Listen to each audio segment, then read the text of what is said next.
Hi friends, ఈరోజు మనము సేమియా ఉప్మా చేస్తున్నాం. రోస్టెడ్ సేమియా. దానిలో కావాల్సింది సేమియా వచ్చేసి రోస్ట్ చేసుకోవాలి. ఆల్రెడీ రోస్టెడ్ సేమియా అయినా మనం మళ్ళీ రోస్ట్ చేసుకోవాలి. కొంచెం ఆయిల్ వేసి రోస్ట్ చేసి పక్కన పెట్టుకొని మళ్ళీ కడాయిలో ఆయిల్ వేసుకొని ఇవి పల్లీలు ఉంటాయి కదా, ఇవి వేయించి పక్కన పెట్టుకోండి. ఎందుకంటే అందులోనే ఉంటే పచ్చిగా అయిపోతాయి. రోస్ట్గా కావాలనుకుంటే వేయించి పక్కకు పెట్టేసి మనము జీలకర్ర కొంచెం వేసేసి మినపప్పు శనగపప్పు వేసి ఆనియన్ పచ్చిమిర్చి వేసేసి ఫ్రై చేయాలి. కొంచెం గోల్డెన్ కలర్ రాగానే ఇందులోకి క్యారెట్ వేయాలి. క్యారెట్ మా బాబుకి ఇష్టం కాబట్టి క్యారెట్ వేసి చేస్తున్నాను బాక్స్లోకి. ఇలా క్యారెట్ అనేది ఫ్రై కావాలంటే కొంచెం టైం పడుతుంది కాబట్టి కొంచెం సాల్ట్ వేసేసి ఫ్రై చేయాలి. సాల్ట్ వేస్తే తొందరగా ఇది అవుతుంది, మ్యాగ్నెట్ అవుతుంది. అందులోకి కరివేపాకు వేసేసి కలపండి.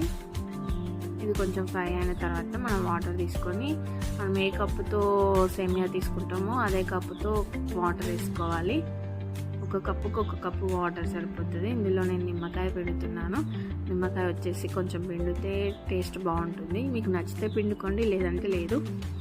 ఇందులోకి సేమియా వేసేసి బాగా కలిపేసి మనం ఒక 5 minutes అట్లా బాయిల్డ్ అవుతుంది. ఇది మూత పెట్టేసి మనం 5 minutes వదిలేయాలి. వదిలేసిన తర్వాత మళ్ళీ చూస్తే చూడండి ఇలా ఉంటుంది.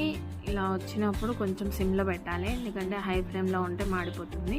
సిమ్లో పెట్టి కలుపుతూ ఉండాలి. ఇది ఒక 5 minutes కలపాలి. మొత్తం 10 minutes పడుతుంది. ఇలా కలిపిన తర్వాత మనము ఫస్ట్ పల్లీలు వేయించి పెట్టుకున్నాం కదా, అది కొంచెం దగ్గరకు అయిన తర్వాతనే పల్లీలు వేసుకొని ఒకసారి కలుపుకోవాలి. చూడండి ఇలా ఉంటే సరిపోతుంది. ఇలా అయిన తర్వాత ఒక 2 minutesలో స్టవ్ ఆఫ్ చేయాలి.